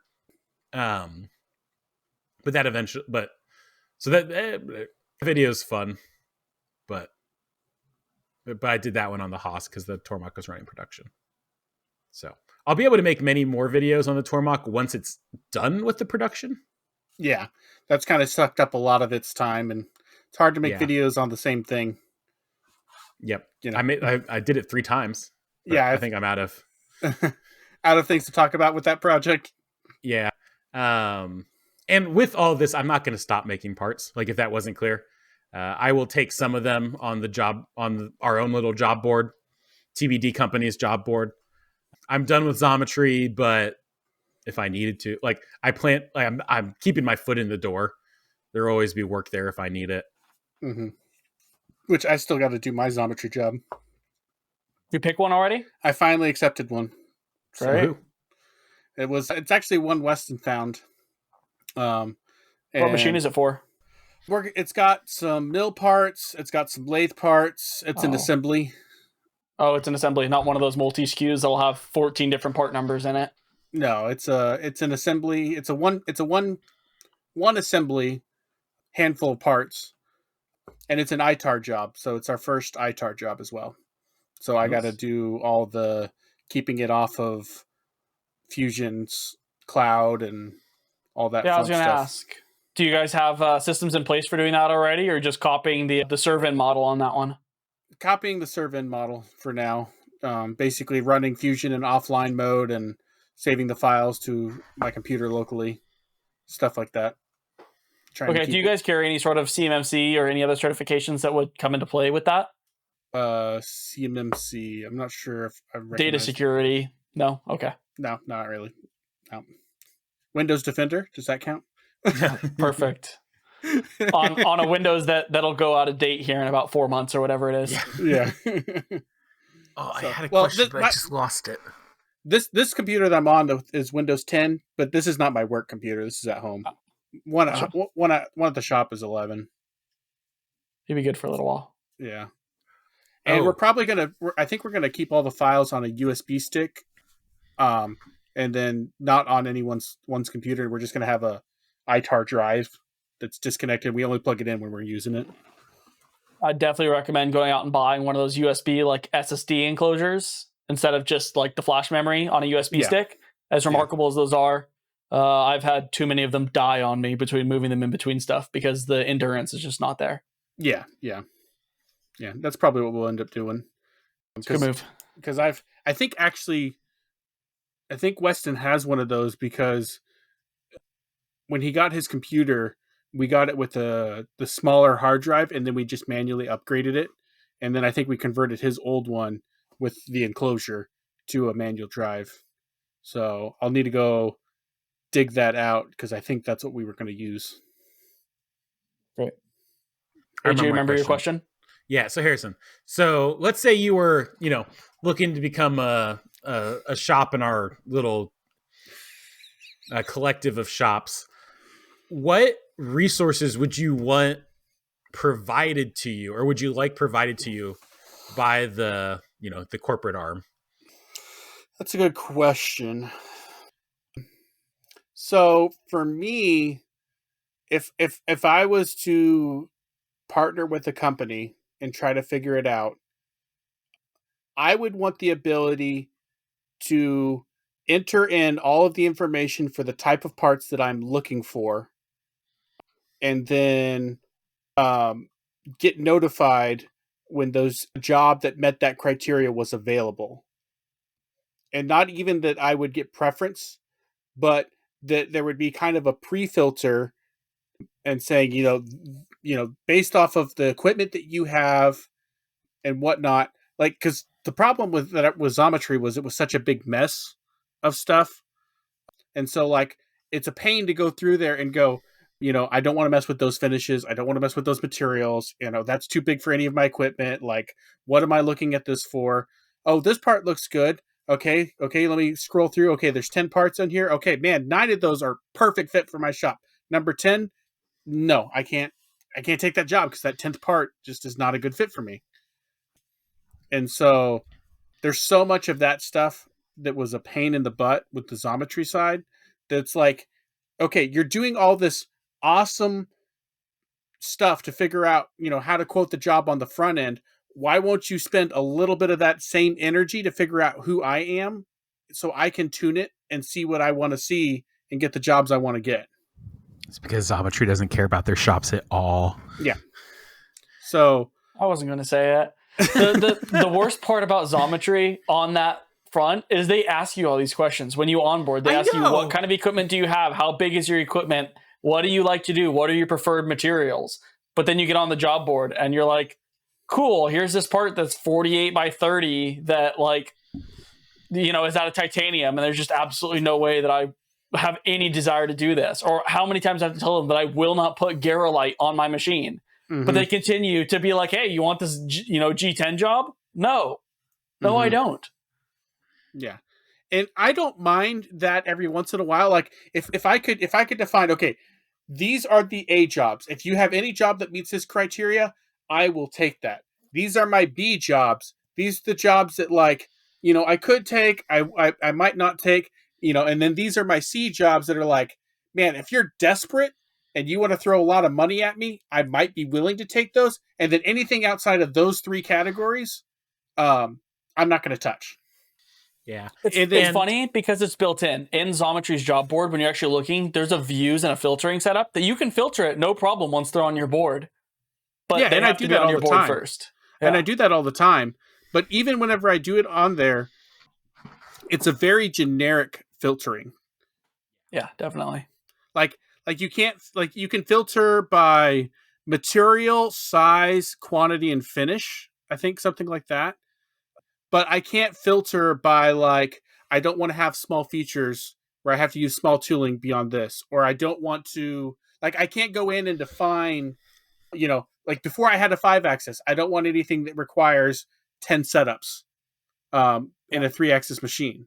Like, well, there's part of that. I think part of that is Xometry's engine doesn't know.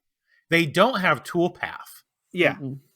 Yeah. I mean, it has to know something. It has to know something. They talk a lot about, they talk it up a lot, like, oh, it's an AI and we just fed it, 10,000 jobs and we manually quoted those 10,000 jobs and it just knows now based on what we quoted it.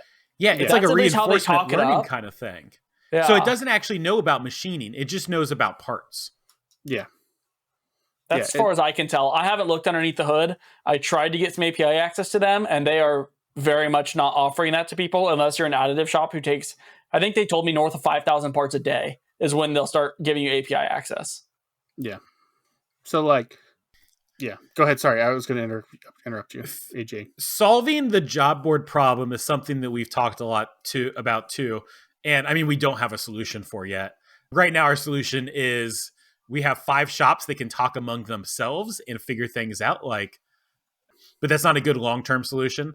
So we've talked about doing like what I call like a ranked choice kind of selection, where we'll have 3 shops. Like, the job will come in, we'll look at all those factors. We'll choose. There'll be 3 shops. It'll be the first choice for that job. They'll get first, second, and third choice, and or the right of first, second, and third refusal, basically. And then it'll go to the general job board. And with that, we can include things like, if shop A hasn't, been able to take a job for the last week, then they might get first choice over shop B that just took a job earlier today. And so we can do some fairness there. But you also run into issues like if shop A sits on that for a day before rejecting it, then shop B sits on it a day before rejecting it, and then shop C sits on a day before rejecting it. Like, suddenly you've added 3 days to your lead time, and we can't have that. So, I mean, I sympathize with Xometry. It's a hard problem to solve.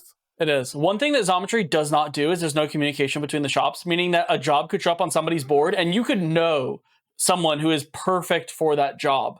But there's no way to be like, hey, job recommend B. it. Yeah, like I can't tell you to look up this job number and offer it to you. There's no outside of, oh, cool, it's on my board. And sometimes on the Discord, we talk about jobs that have popped up. I remember that one from coming up. But there's no rhyme or reason to it. It's just whatever the algorithm decides you wanted that day. I think something that would be really cool to see is plug in your capacities and your capabilities, and then kind of have an idea of what parts can fit on those equipment. And then when jobs come up, it might be too hard to figure out, is this a 5-axis part? Is this a 4-axis part? All that other stuff. No, we'll have that from Toolpath. Okay. You'll have that from Toolpath, but like, one thing that you could do is potentially, and this might be way beyond what can be done, but this is just an idea I just had thinking about the problem. Show me parts that you think are a good fit for me and allow me to grade them. Because Xometry, the only way Xometry knows if you like a part or not is if you accept it or if you reject it. But allow me to grade the part as I see it and go, okay, I feel like that's a B part for me. I feel like that's a C part for me. And then if there's no parts on my board that are a good fit for me, give me the option to say, okay, what are parts that I've told you not to send me that's on the board? Let me go look and see what's out there. I know they're not parts that are a good fit for me, but they're the parts that are on the board. I'm desperate. I'm looking for work. I might be willing to do things that are outside what I've told you that I like and dislike. At that point, let me go explore what's out there. But I still want to have my core be defined like, like the jobs that show up that like I actively need to look at, I want those to be a good fit for me and me to be able to grade them. But if I get desperate and it's like, man, I need to find something to get a machine running, I might run a material I normally wouldn't run or a finish I normally wouldn't do. Then let me go hunt and look for what is out there that I could be missing by the filtering that I've told you guys I want you to do for me. Like an A and a B or something. Oh, finishing, that's another thing that we can provide for a large number of shops. Is either we do tumbling, we do sandblasting here, powder coating, Cerakote, whatever, or we choose and we if it's something like anodizing, we have good vendors that we've worked with before. Yeah. So the shops don't have to deal with that on their end. That I reject 90% of Xometry, like 90% of Xometry finishes just because I don't want to have to deal with the outside suppliers. So like being able to provide it in network would be awesome. Yeah, being able to hey, you pair it to not only a manufacturing shop but also a finishing shop at the same time in network. I would accept a lot more jobs on Xometry if it was like that. If it was like, hey, just make me responsible for the machining. You can figure out who you want to send it to for the secondary process. As long as I don't have to think about that, and it's as soon as it's sent out, it's no longer my mess to deal with. I'd take a cut for that. Like I would take less money if I could get, Definitely. if I didn't have to mess with that side of it. So be huge.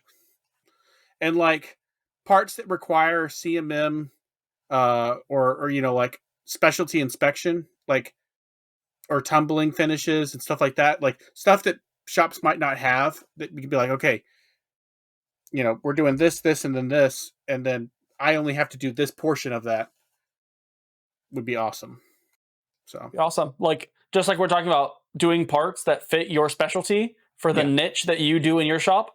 Mm-hmm. Sometimes your niche is not finishing, and being able to provide that the shops that do that as well is great. Sure, at some point I'd love to have anodizing in my shop. Is that a move that I'm making tomorrow? Absolutely not. And I've also gone through, like, at this point in my shop's career, I think I've used 12 to 15 different anodizers, and it's been all over the board. And so I'm sick and tired of dealing with them. And so, like, if you had someone in your network that was a trusted finishing service, and you could vet them and you could get them, and then you could go, okay, we know you're good for this, and then everyone else in network can send them to that shop, that would be awesome.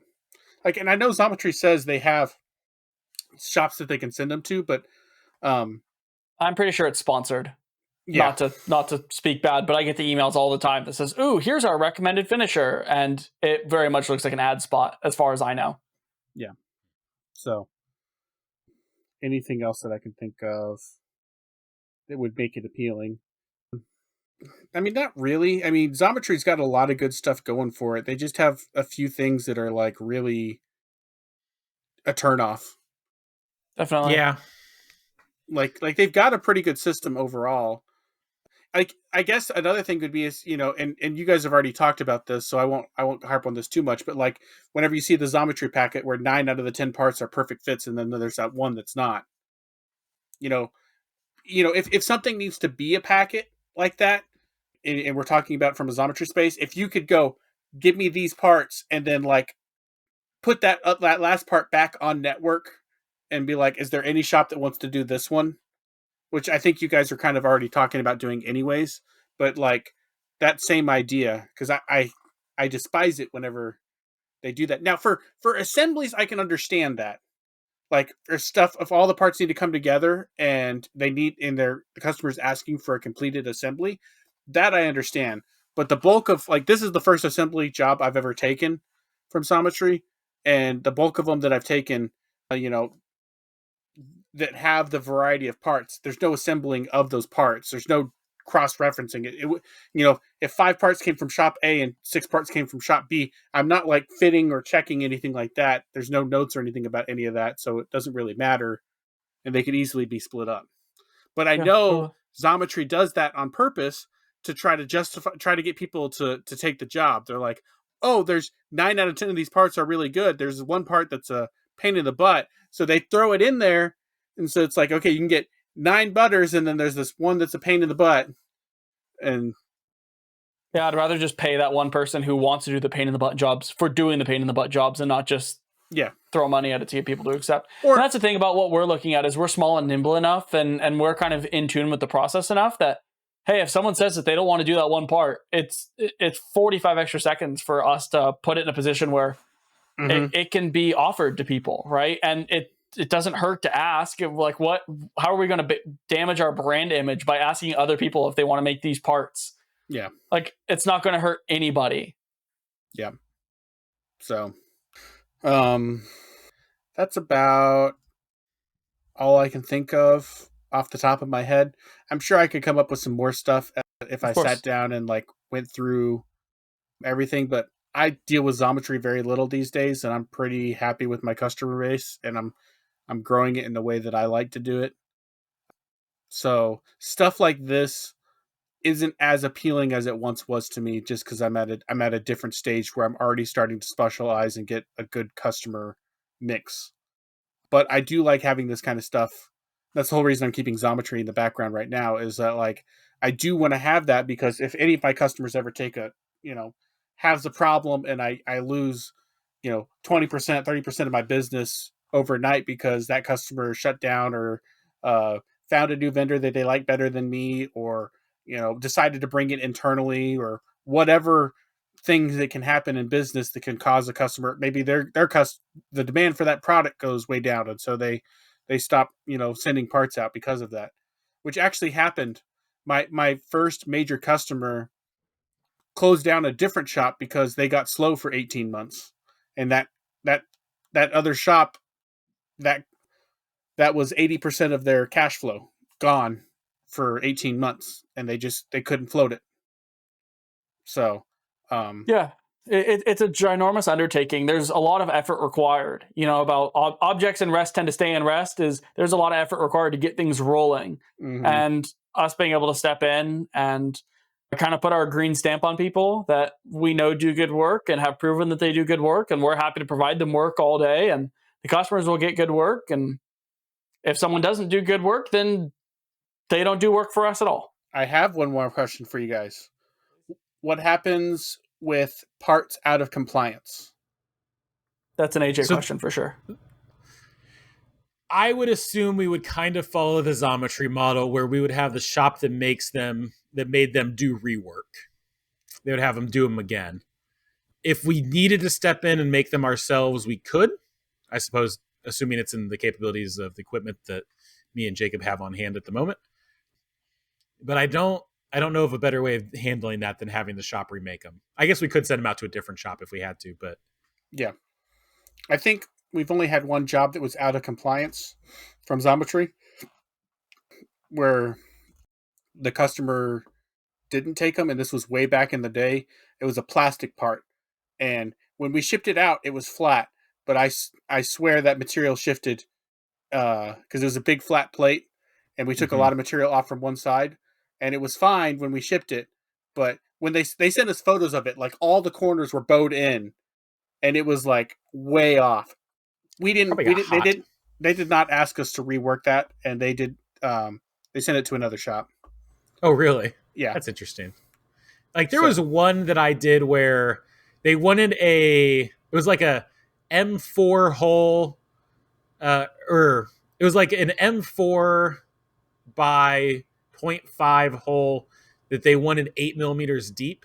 And I read that as a M4 by 0.8 thread. And so I just I used the wrong tap. Like I just threaded it wrong because I read the drawing wrong. And those I just remade. There was the infamous hard milled parts, and those I just remade. Is that it? The hard milled parts that warped, even though they said it was okay, then they said it wasn't okay. Speaking of complaints against Xometry. And then the ones that I just made wrong. Yeah, and that was the other thing that was a pain in the butt with Xometry, is like if I ever had a question on a job, it was like a 3-day minimum get that answer back, and then if I missed the job, don't you dare be late. Yeah, don't you dare be late, but the parts ship out yesterday and we haven't replied from when I messaged 3 days ago. Yeah. It's the same joke about the insurance companies. They'll put a lien on your house if you pay your insurance a day late, but man, they'll take 6 months to give you your settlement claim. Yeah. Yeah, Yeah. and part of that is luck of the draw of the customer as well. I've had Xometry interactions where I've been able to interact through them with the customer 3 or 4 times in a day. I had a job that came in that had a sharp internal radius on it, and I told them, I said, hey, can't make it this way. And they said, oh, well, the customer intended to include a 3mm like they did on the rest of the parts. I said, cool, no problem. So I went to add it back in the model, and a 3mm would have done some really weird stuff to some of the surfaces. And so I just put whatever radius on it, like seemed to fit the model the best. And I sent it back and said, hey, this was the size that actually fit the part the best. Can you have the customer approve this step file? Customer looked at it, brought it back. So there was 3 or 4 interactions in one day. But the vast majority of other interactions, they're like, cool, we'll ask the customer. And then 2 or 3 days later. Yep. It's I've like, had hey, some interactions where I'm pretty sure they've said they've asked the customer, but never actually did. Yeah. I also agree with that. At my old job before I quit, we sent some parts to Xometry, and Xometry contacted us and told us that the parts were out of spec. The shop that made this dimension was out of spec. Is that going to be a problem? And I told them, yes, that's a precision fit between 2 components. That needs to be, it can't be smaller than that size, but it ideally needs to be this. And so, but when we got it, it was out of spec. We never contacted Xometry, and instead I just ended up filing it by hand to get it to fit because it was for a prototype. But they contacted us. They asked us the question. I responded. The part still came in bad, and we just fixed it locally, and just never told Xometry, and ended up started making those parts through local shops because of that process. Yeah, I've always heard that Xometry kind of has a quality issue where a lot of customers get bad parts. Now, I don't know if that's coming from overseas or if that's coming from their part will be simple, so it'll go to one of the new guys that gets weeded out right away, or what.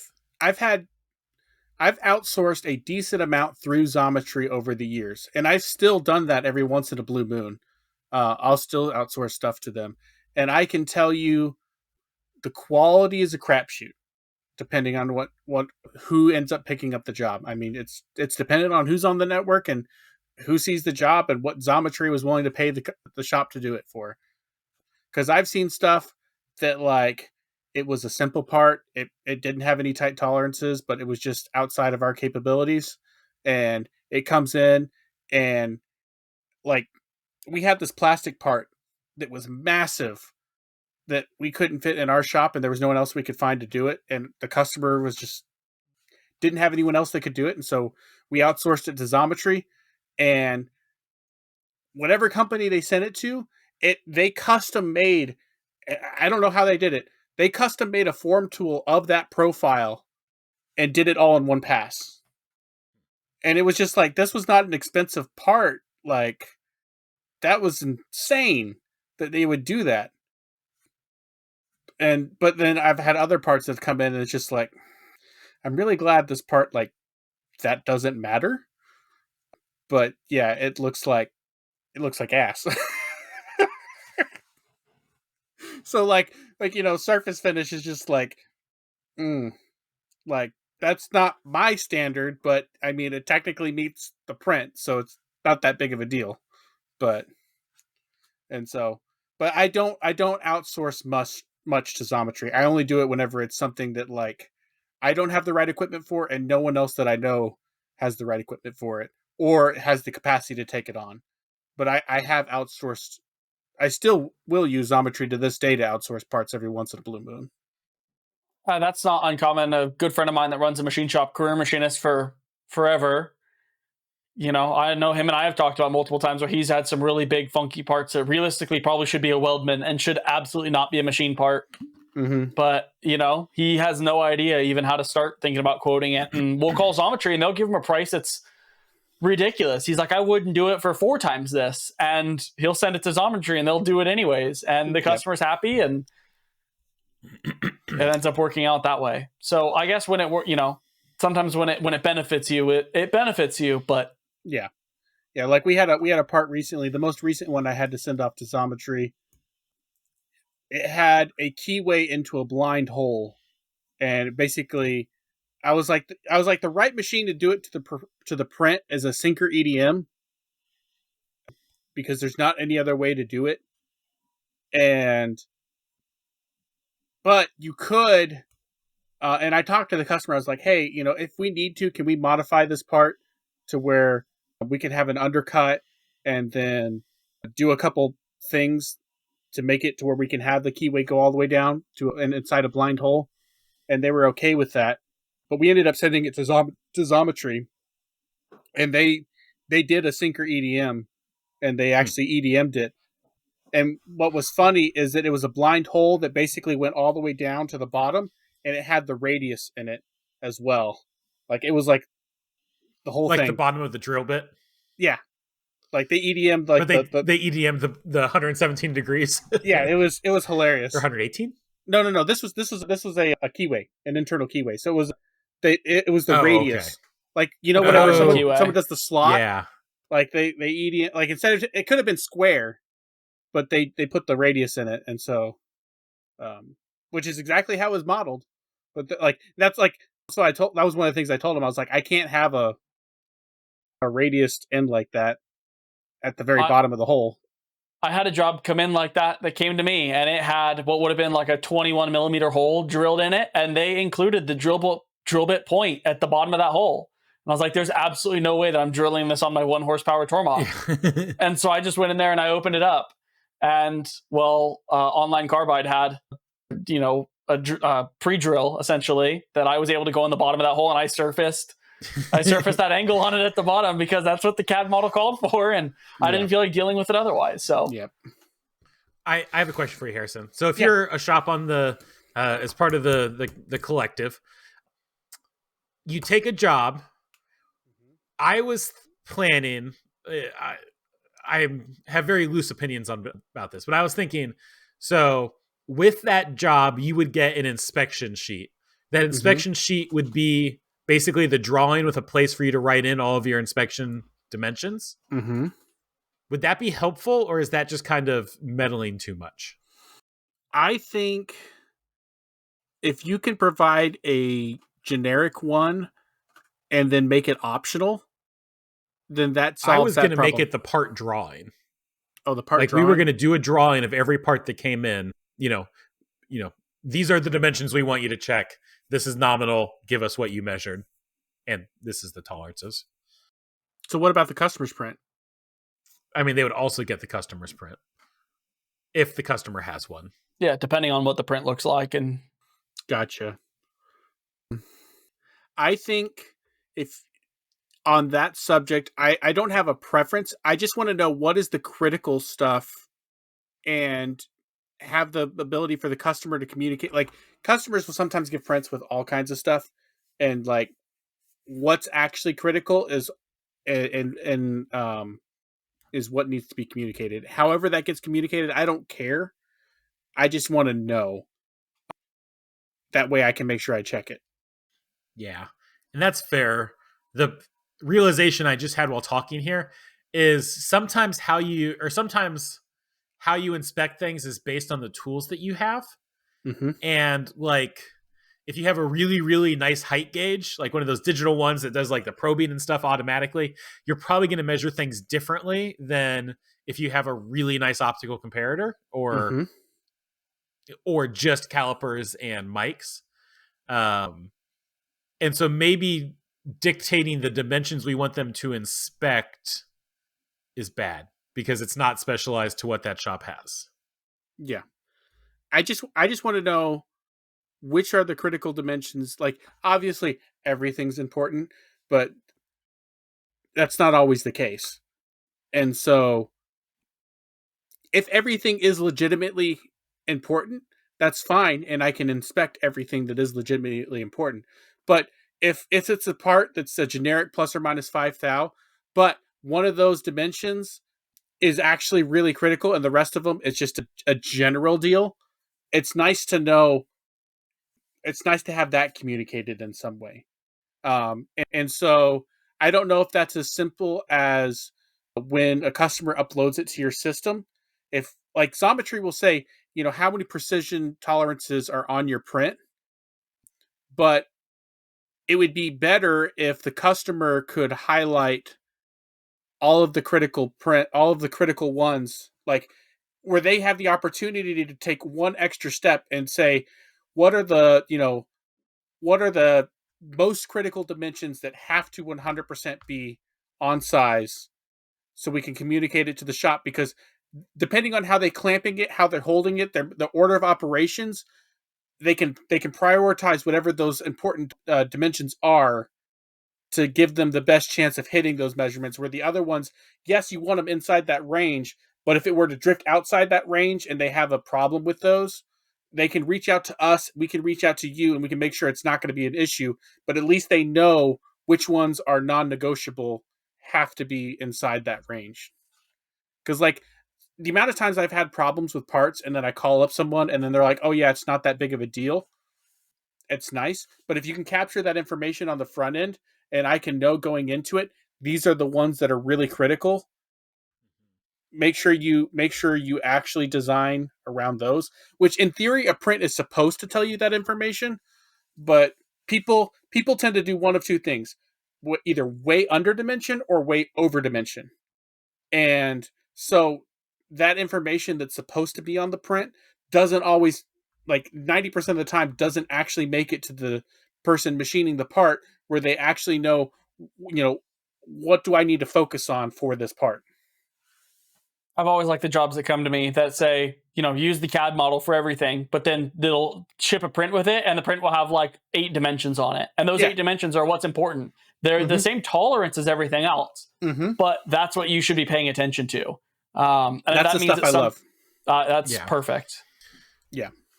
Which I remember being in engineering school, and the way they taught drawings was everything needs a dimension and tolerance. And this probably comes from the professor who's teaching this not being an industry person.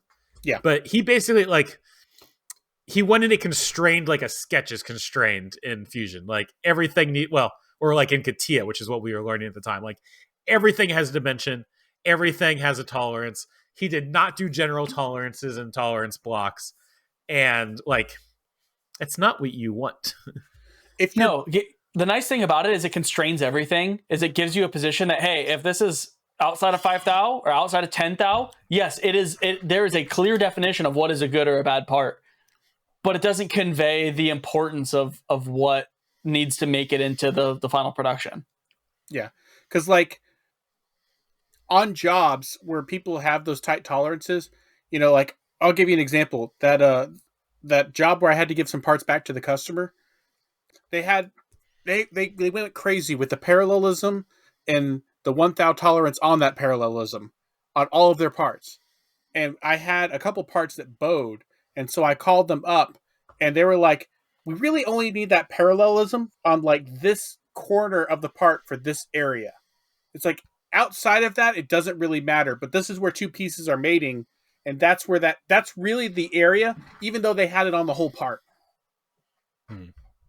And so, the problem is with traditional GD&T, sometimes that's really hard to convey in the drawing with something that's like industry. Exactly. And that's where, if a customer can highlight it and be like, okay, we have a parallelism and a flatness called out, but really it's this area that I want you to A, inspect and make sure and B, make sure it's inside that range, even though I've called it on the whole part. And there's not a good way that I know to do that on a print, or that I would necessarily take the time to do that. So it wasn't just, so they didn't care about the whole face, just one portion of the face? Yes. I don't know how, I know what I would do. I would draw a circle on the print, but highlighter. I don't think there's a GD&T symbol for just this portion of this face. Yeah, because the whole part was at that flatness and thickness with different heights in it, but it was only a corner of that part that really needed to hold that spec, because it was where 2 parts were mating and that part was sandwiched in between them, and those other 2 parts were the ones that needed that critical spacing. But everything else about it had flexibility in it. And so, anyway, this episode's getting a little bit long in the tooth. Yeah. So it's been fun, and we have more to talk about, I think. But but it's unreasonable for me to expect all of that information to get captured. But the more that you can capture that intent, and convey it to the shop that's machining it, the better. And I know that's what a print is supposed to do. But in my experience, it doesn't always do it. And so giving the customer the opportunity when they're submitting that stuff to highlight and add notes in a better method than what Xometry does, because they only really give you a text field where you can kind of type some stuff in. And I feel like all of that doesn't always make it to... I feel like Xometry takes that and they sanitize it into what they actually want to tell the shop. Because like when we did that part that had the EDM, and there's been other parts that we submitted, we said like, hey, you don't have to make this to print, you know, it can be this, this, or this. And, you know, because we're trying to relay that information that we've learned from our customer. And like every single time it gets completely ignored and they just try to make it to the print, even if it's a harder process to do it. So. All right, guys, it is time to say goodbye, and time for us to go back to our crazy lives. I need to get to bed. Anyways, this has been Harrison with Precision Ingenuity, signing out with AJ from Audacity Micro and Jacob from a company. Zonal Precision? Zonum. Okay. Thanks for hanging out with us, and we look forward to catching up again next week. Have a good one.